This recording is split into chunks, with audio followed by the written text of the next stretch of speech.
तीन प्रमेय बघणार आहोत. पहिलं प्रमेय आहे प्रमाणाचे मूलभूत प्रमेय, दुसरं प्रमेय आहे कोनदुभाजकाचे प्रमेय आणि तिसरं प्रमेय आहे तीन समांतर रेषा व त्यांच्या छेदिकेचे प्रमेय. आता तुम्हाला परीक्षेमध्ये आता कृती पद्धत आलेली आहे. कदाचित तुम्हाला प्रमेय कृती पद्धतीत असेल, परंतु तुम्ही प्रमेय आधी पूर्णपणे समजून घ्या आणि मी तुम्हाला कृती पद्धतीचा अभ्यास करण्यापेक्षा पूर्ण प्रमेय समजून घ्या. आता मी प्रमेय लिहितो. काय आहे बघा प्रमेय. प्रमेय व्यवस्थित तुमच्या लक्षात यायला हवं. त्रिकोणाच्या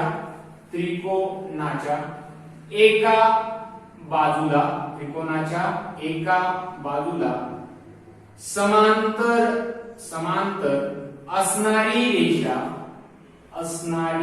रेषा उरलेल्या बाजूंना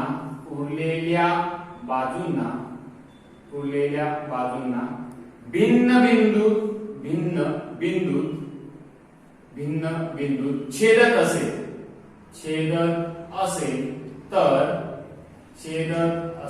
तर ती रेषा त्या बाजूंना एकाच प्रमाणात विभागते. आता काही विद्यार्थ्यांना हे प्रमेय जे आहे ते पाठांतर करण्यास कठीण होतं, तर यांनी काय व्यवस्थित बघायचंय, अर्धा भाग करायचा आणि समजून घ्यायचंय. आता बघा आपल्याला आधी आकृती काढायची. आकृती काढणार आपण बघा. आता आपण आकृती काढणार आहोत. आकृती बघा. आधी त्यांनी काय सांगितलं आपल्याला त्रिकोण. कारण बघा प्रमेय ज्यावेळेस आपण वाचतो तर प्रमेयातच म्हटलेलं आहे त्यांनी आपल्याला. प्रमेयात काय म्हटलंय बघा. त्रिकोणाच्या एका बाजूला समांतर असणारी रेषा. बरं आपल्याला काय करायची आता एका बाजूला समांतर रेषा काढायची. मी त्रिकोणाला नाव देतो एबीसी नाव दिलं आणि त्रिकोणाच्या एका बाजूला समांतर रेषा. मग आता मी बीसी ची बाजू दिसते तिला एक समांतर रेषा काढली, तिला मी नाव दिलं एल नाव दिलं. रेषेचं नाव काय दिलं एल. आता रेषा त्याच्यानंतर रेख याच्यामधला तुम्हाला फरक कळला पाहिजे. रेषा काय असणार दोन्ही बाजूला वाढेल. तर आता बघा ती दोन बाजूंना छेदते, एक पी बिंदूत छेदते आणि दुसरी क्यू बिंदूत छेदते. आता पक्ष लिहायचा आहे बघा. कसं लिहिणार. त्रिकोण एबीसी मध्ये काय दिसतंय बरं. आता बघा रेषा यल समांतर दिसते कुणाला रेख बीसी ला. आणि नंतर आपण काय लिहिणार रेषा एल ही बाजू AB ला कोणत्या बिंदूत छेदते पी बिंदूत व बाजू AC ला कोणत्या बिंदूत छेदते क्यू बिंदूत छेदते. लिहिलं. पक्षात काय करायचं फक्त आपल्याला. आता जर लिहिलेलं नाहीये. आता तुम्ही नववीला होता त्यावेळेस तुम्ही प्रमेय त्याच्यानंतर व्यत्यास या गोष्टी बघितल्या आहेत. सशर्त विधान प्रमेय आणि तर ज्यावेळेस विधान वापरले असतं प्रमेयामध्ये तर आपण त्याला सशर्त विधान म्हणतो. सशर्त विधान म्हणजे काय. जर आणि तरच्या रूपात असेल. आणि दुसरी गोष्ट जर नंतर येणारं वाक्य काय असतं पूर्वार्ध आणि तर नंतर येणारं वाक्य काय असतं उत्तरार्ध. तर पूर्वार्ध म्हणजे पक्ष आणि उत्तरार्ध म्हणजे काय साध्य. आता आपल्याला साध्य काय करायचं आहे. तर नंतर जे वाक्य असतं त्याला काय आपण साध्य. तर ती रेषा त्या बाजूंना एकाच प्रमाणात विभागते. आता ही रेषा काढल्यानंतर AB ला दोन भागांमध्ये विभागते. एक AP आणि PB आणि एक AQ आणि एक QC. म्हणजे काय लिहिणार बघा AP नेक्स्ट काय असेल PB बरोबर काय लिहिणार AQ भागिले QC. म्हणजेच काय AP चं गुणोत्तर कोणाशी घेतलं PB शी आणि AQ चं गुणोत्तर घेतलं कोणाशी QC आणि ते काय आलं बरोबर आलं. ती रेषा त्या बाजूने एकाच प्रमाण म्हणजे प्रमाण घेतलं आपण. आता आपण काय करणार आहोत रचना करणार आहोत. रचना काय करणार बघा आपण PC काढणार आहोत. काय करणार आहोत रेख PC काढणार आहोत आणि रेख BQ काढणार आहोत. तर इथे रचना लिहितो मी रेख PC व रेख BQ काढा. आता ते मी तुम्हाला आकृतीमध्ये काढून दाखवलेलं आहे आणि कन्स्ट्रक्शन डॉटेड लाईन घ्यायचं आहे. आता सिद्धता बघणार आहोत आपण. सिद्धता बघत असताना आता आपण दोन त्रिकोण बघणार आहोत. पहिला त्रिकोण घेतला APQ आणि दुसरा घेतला PQB. आता APQ आणि PQB काय घेतला असेल तर बघा आपलं साध्यावरूनच आपण सगळ्या काही गोष्टी ठरवणार. साध्य काय AP भागिले PB बरोबर AQ भागिले QC. माझा साध्यावरून आपण काय करणार त्रिकोण APQ घेतला त्रिकोण APQ व त्रिकोण PQB हे समान उंचीचे त्रिकोण आहे. समान उंचीचे त्रिकोण आहे. समान उंचीचे त्रिकोण. आता समान उंचीचे त्रिकोण आहे म्हणजे काय? जर आपण Q वरून लंब काढला AB ला, Q वरून AB ला लंब काढला तर तो लंब APQ त्रिकोणाची उंची होते आणि त्याच्यानंतर PQB ची सुद्धा काय होते? उंची होते. म्हणजे Q वरून जर आपण AB वरती लंब काढला तर ती त्या दोन्ही त्रिकोणाची उंची होते आणि ती कशी असणार आहे? समान. महत्वाचं काय की कशी असेल? समान असणार आहे. मग आता बघा आपण त्या दोन त्रिकोणांचं काय घेणार? क्षेत्रफळाचे गुणोत्तर घेणार. मग आता बघा पहिल्या त्रिकोणाचे क्षेत्रफळ त्रिकोण APQ चे क्षेत्रफळ याचं गुणोत्तर आपण कोणाशी घेणार? त्रिकोण PQB च्या क्षेत्रफळाशी. आणि ज्यावेळेस उंची समान असते तर कोण प्रमाणात असतं? पाया. मग इथे पाया कोण आहे? AB आहे आणि काय आहे? दुसऱ्या त्रिकोणाचा BD आहे. मग इथे आपण काय करणार? याला फर्स्ट नंबर देणार किंवा पहिला नंबर देणार. आणि पहिला नंबर दिल्यानंतर तिथे काय सांगणार आपण? क्षेत्रफळाच्या प्रमाणाचे काय असणार आहे? क्षेत्रफळ पायाच्या प्रमाणात. आपण लिहिणार काय इथे? क्षेत्रफळ पायाच्या प्रमाणात. त्याचप्रमाणे दोन त्रिकोण घेतले. एक घेतला PQ, आता APQ घेणार आणि नेक्स्ट कोणता घेणार? PQC. मग काय मिळणार? तसेच दुसरे कोणते घेणार? त्रिकोण. आणि त्यांचा काय घेणार? डायरेक्ट क्षेत्रफळ घेतो. समान उंची तर ते असणारच आहे. त्रिकोण APQ चे क्षेत्रफळ ची गुणोत्तर कोणाशी घेणार? त्रिकोण PQC जो त्रिकोण आहे त्याच्याशी घेणार. आता बघा इथे AQ आणि QC हे काय झाले? त्या दोन त्रिकोणांचा पाया झाला. म्हणजेच AQ भागिले काय? QC का आलं? इथे सुद्धा आपण काय घेणार? क्षेत्रफळे पायाच्या प्रमाणात. इथे सुद्धा आपण काय देणार? क्षेत्रफळे पायाच्या प्रमाणात. आता लिहायला विसरायचं नाहीये. आपल्याकडे इथे जागा असल्यामुळे मी लिहिलेलं नाही आहे. आता बघा दोन झालं. आता तिसरा जर तुम्ही मुद्दा आपल्याला बघायचा ठरला, अजून दोन त्रिकोण दिसतात या आकृतीमध्ये. एक आहे PQB आणि दुसरा काय आहे? PQC. आता PQB आणि PQC नीट व्यवस्थित ऐका मी कोणते दोन त्रिकोण म्हणतोय. PQB आणि PQC यांचा समान पाया दिसतोय. तो कोणता आहे? PQ आहे. जर तुम्ही आकृतीला असं व्यवस्थित जर तुम्ही फिरवलं तर तुमच्या लक्षात येतं PQ हा काय आहे? समान पाया. आता ते लिहिणार कसं बघा? त्रिकोण PQB व त्रिकोण PQC. त्रिकोण PQC चा रेख PQ हा समान पाया आहे. हा समान पाया आहे. त्यानंतर आकृतीत जर तुम्ही व्यवस्थित निरीक्षण केलं तर लाईन रेषा L ही कुणाला समांतर आहे? BC ला. मग रेषा जर L BC ला समांतर बघा. रेषा L कोणाला समांतर? BC ला. म्हणजेच PQ कोणाला समांतर आहे? BC ला. मग कसं लिहिणार बघा? रेषा PQ कुणाला समांतर आहे? रेख BC ला. याच्यावरून आपण काय म्हणू शकतो? ज्यावेळेस आपण सराव संच 1.1 मधलं चौथं उदाहरण बघितलं होतं तर दोन समांतर रेषेमधील अंतर कसं असतं? सारखं असतं. म्हणजेच काय लिहिणार आता? त्रिकोण PQB व त्रिकोण PQC हे समान उंचीचे त्रिकोण आहे. हे समान उंचीचे त्रिकोण आहे. हे कसे आहेत? समान उंचीचे.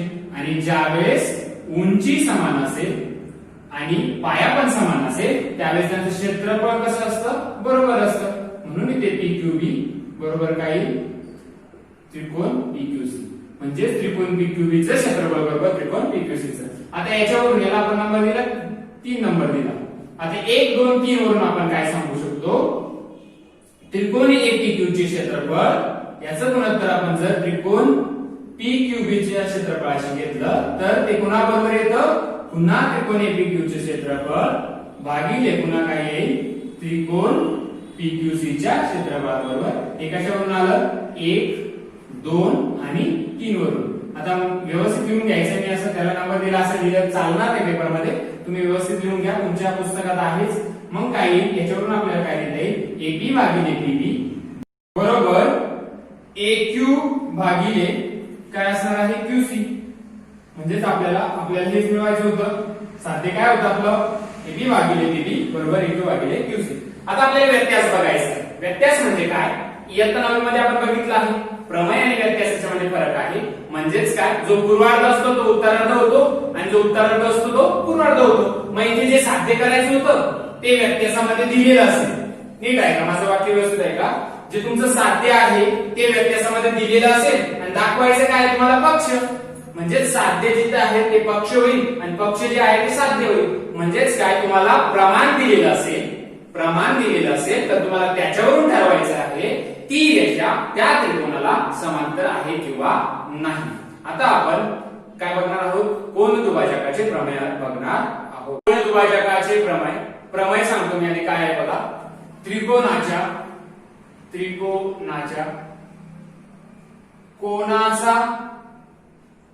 कोणाचा दुभाजक त्या कोणासमोरील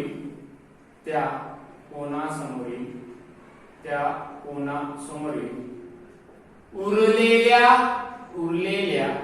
बाजूंच्या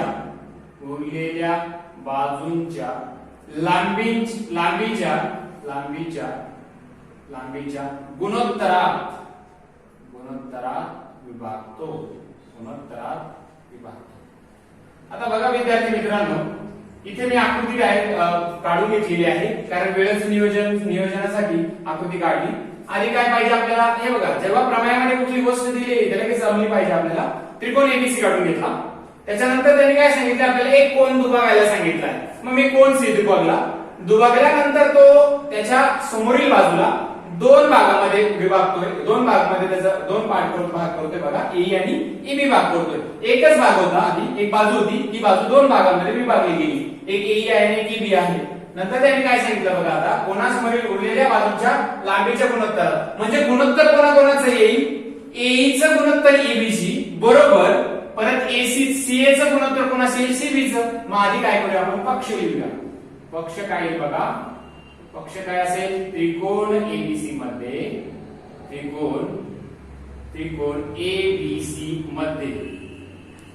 कोन सीचा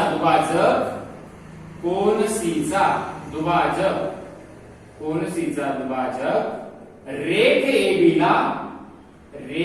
एबीला बिंदू, कोणता बिंदू आहे, ई मध्ये छेदतो. अतिशय जे बघा, जे आकृतीत दिसतंय ते पक्षात लिहायचं असतं, छेदतो. आता बघा साध्य काय करायचं, साध्य काय आहे कळतंय तुम्हाला. कोणासमोरील उरलेल्या बाजूला लांबीचे गुणोत्तर विभागतो. म्हणजे हा जो किरण आहे, सी किरण आहे, तो काय करतोय, त्या बाजूला विभागतोय एला आणि ईबीला, आणि उरलेल्या कोणत्या आहे, सी आहे आणि सीबी आहे. म्हणजेच काय लिहिणार आपण, एईचं गुणोत्तर कोणाशी घेणार, ईबीशी बरोबर सीएचं गुणोत्तर कोणाला घेणार, सीबीशी. आता बघा आपल्याला रचना करायची आहे. रचना काय आहे, रचना व्यवस्थित समजून घ्या. काय करणार आता, बी मधून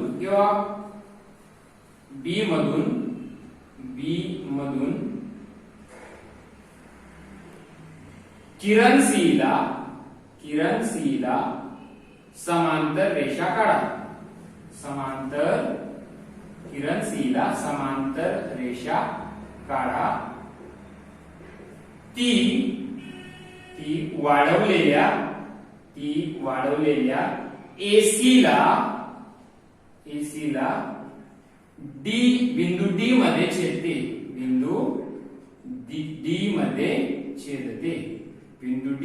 छेदते. आता रचना करताना मी रचना ऑलरेडी करून घेतलेली आहे आकृतीमध्ये. बी मधून जाणार, काय केलं मी, काय सांगितलं, बी मधून जाणारी किरण सी ला, किरण सर्वांना माहित आहे, इयत्ता 9वी मध्ये झालेली आहे ही संकल्पना. किरण सी ला कशी आहे, समांतर आहे, परंतु एसी वाढवली, एसी कुठपर्यंत, टी पर्यंत वाढवली, म्हणून आपण रचनामध्ये लिहिलंय. आता आपल्याला बघायची आहे सिद्धता बघणार आहोत आपण. सिद्धता काय बघा, पहिल्यांदा आता आपल्याला किरण सी दिसतोय, तिला समांतर कोण घ्यायची, पीडी घ्यायची, पण दोन छेदिका येते. पहिली छेदिका कोणती आहे, एडी. पहिली छेदिका कोणती आहे, एडी, आणि दुसरी छेदिका कोणती आहे, बीसी. दोन छेदिका लक्षातच ठेवायचं. जे बघा या प्रमाणाची सिद्धता अतिशय सोपी आहे, पण कशी बघा, पहिल्यांदा दोन छेदिका घ्यायची, एक घ्यायची एडी आणि घ्यायची बीसी, आणि कोण कोणाला समांतर ते पण लिहायचं. तर बघा किरण सी कुणाला समांतर आहे, रेख बीडीला. आणि एडी काय आहे? एडी ही छेदिका आहे किंवा ती आपण छेदिका घेऊ, छेदिका आहे.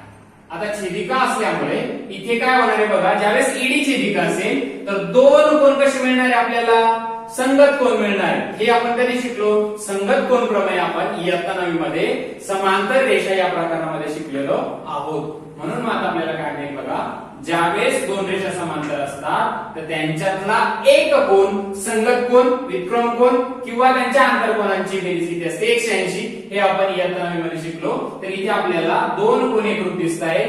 पहिला आहे ACE, कुणाशी एकरूप आहे?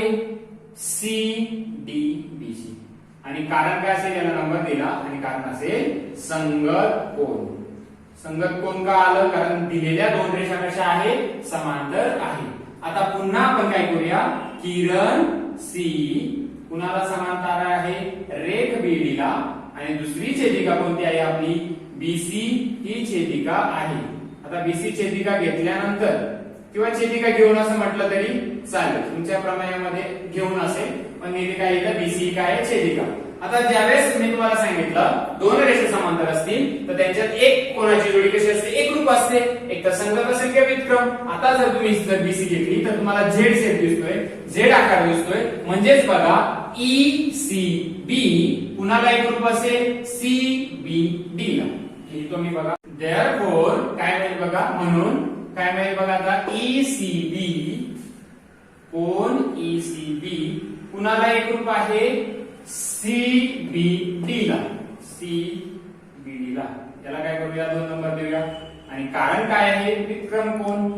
कारण काय असणार आहे? व्युत्क्रम कोन. आता बघा आपल्याला पक्षामध्ये दिलेला आहे. काय दिलेलं आहे? कोन कसा आहे? दुभागलाय आपण. ज्यावेळेस कोन दुभागतो तेव्हा दोन कोन कसे असते? एकरूप. मग पहिला कोणता आहे? ACE आणि दुसरा कोणता आहे? ECB.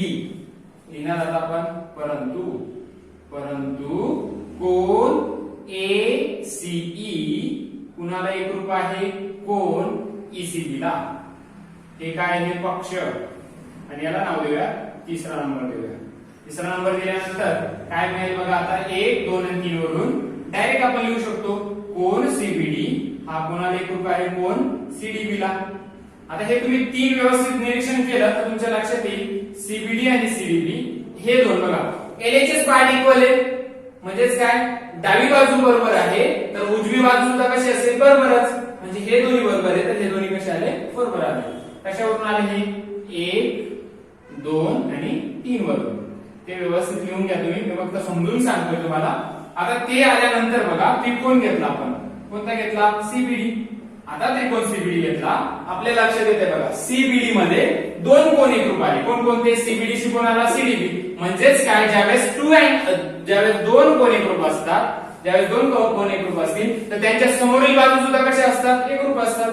म्हणून आपण काय लिहू शकतो इथे साइड CB ही कुणाची बाजू CB बाजू CB ही कुणाला एकरूप असेल?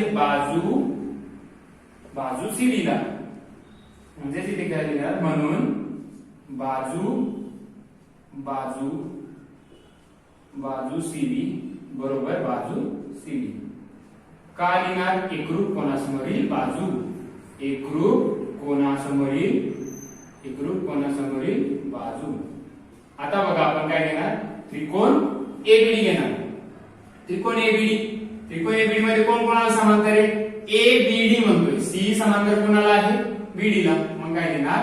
किरण C समांतर कोणाला आहे? रेख BD ला. हे काय? रचनाच आहे. ते तुम्ही लिहून घेणार रचना. आणि मग खाली काय लिहिणार बघा. आता इथे काय वापरण्यात येईल आपल्याला? प्रमाणाचे मूलभूत प्रमेय. आताच बघितलं होता प्रमाणाचे मूलभूत प्रमेय. त्याने काय बघा AE भागिले EB बरोबर हा AE EB आणि हा काय असेल? AC भागिले CD. परंतु काय बघा, ज्यावेळेस आपण याला नंबर देऊया चौथा नंबर. या चौथ्या नंबरवरून काय सांगता येईल आपल्याला? AE भागिले AB बरोबर CA. CD बद्दल आपण काय लिहिणार? CD बद्दल काय लिहिणार आपण? CB लिहिणार. म्हणजे तिथे काय येईल? CB. कशावरून आलं ते लिहायचं आहे. कशावरून आलं हे? 4 वरून. 4 वरून आलेलं आहे. आणि हे काय आहे? प्रमाणाचे मूलभूत प्रमेय, प्रमाणाचे मूलभूत प्रमेय. आता व्यत्यास खूप सोपा आहे. व्यत्यास काय म्हणजे तुम्हाला जे साध्य दिलेलं असेल ते तुमचं पक्ष होईल आणि जे पक्ष असेल ते काय होईल, साध्य होईल. म्हणजेच कोन सी तुम्हाला काय दाखवायचं आहे, दुभाजक दाखवायचं आहे. जेव्हा गुणोत्तर दिलेलं असेल आणि त्याच्यावरून काय येईल, कोन कसा होईल, दुभागला जाईल. तीन समांतर रेषा व त्यांच्या छेदिकेचे प्रमेय. अतिशय सोपं आहे. मी व्हाईट बोर्ड वरती आधीच राईट डाऊन केलेलं आहे. या प्रमेयामध्ये आपल्याला 2 वेळेस प्रमाणाचे मूलभूत प्रमेय वापरायचं आहे. त्यामुळे जर तुम्हाला प्रमाणाचे मूलभूत प्रमेय कळलं असेल तरच हे प्रमेय कळेल. अतिशय सोपं आहे. बघा काय दिलेलं आहे, 3 समांतर रेषांनी एका छेदिकेवर केलेल्या आंतरछेदाचे गुणोत्तर हे त्या रेषांनी दुसऱ्या कोणत्याही छेदिकेवर केलेल्या आंतरछेदाच्या गुणोत्तर एवढे असते. आता आंतरछेद कोण आहे, AB आणि BC आणि इकडे PQ आणि QR आहे. म्हणजेच आपल्याला साध्य काय करायचे, AB भागिले BC बरोबर PQ भागिले QR. आता पक्ष आकृतीवरून लिहायचे. अतिशय सोपं आहे. 2 छेदिका आहेत, 3 रेषा समांतर आहेत, एवढं लिहिलं. आता सिद्धताच बघू आपण डायरेक्ट. सिद्धता काय आहे, रेख PC काढला. रेख PC का काढला, कारण आपल्याला 2 त्रिकोण मिळतील आणि 2 त्रिकोण मिळाल्यानंतर पहिला त्रिकोण असेल आपला CAB आणि दुसरा काय असेल CPR, सॉरी ACB आणि CPR. नेहमी इम्पॉर्टंट नाही आहे, पण कोण कोणाला काय आलं ते खूप इम्पॉर्टंट आहे. आता बघा तुमचा सॉरी ते डी पॉइंट मध्ये हे करतोय तो. सो तर काय मिळेल बघा, आपण कन्स्ट्रक्शन केले, रेख PC आपण रचना केलेली आहे. रेख PC काढला. हा रेषाखंड M ला रेषा M ला D बिंदूत छेदतोय. आपण त्रिकोण घेतला ACB त्रिकोणामध्ये कोण समांतर आहे, BD समांतर आहे कोणाला, AP ला. दिसतच आहे BD कोणाला समांतर आहे, AP ला. जर तुम्ही व्यवस्थित जर आपण त्रिकोण फिरवला तर तुमच्या लक्षात येऊन जाईल बघा. तर आता ज्यावेळेस आपल्याला प्रमाणाचे मूलभूत प्रमेय वापरायचे त्यावेळेस महत्त्वाची गोष्ट काय, कोण कोणाला समांतर आहे आणि त्रिकोणाचं नाव देणं खूप महत्त्वाचं आहे. तर बघा आता AB भागिले काय मिळेल, BC आणि C इथे परत काय येईल, PD भागिले DC. परत CPR बघा आता CPR. DQ कोणाला समांतर आहे, CR ला. लिहिलं मग DQ समांतर कोणाला आहे, CR ला. त्रिकोणाचं नाव दिलं CPR मध्ये दिसतंय. म्हणजेच आता बघा PD भागिले DC आणि DQ भागिले QR केलं. आता दोघांमध्ये कॉमन कोण आहे, PD भागिले DC. म्हणजेच काय, AB भागिले BC बरोबर कोण येईल, PQ भागिले QR. 1 आणि 2 वरून AB भागिले BC बरोबर PQ भागिले QR. या प्रकरणामध्ये 4 प्रमेय आहेत. 3 प्रमेय ऑलरेडी मी तुम्हाला समजून सांगितले आहे.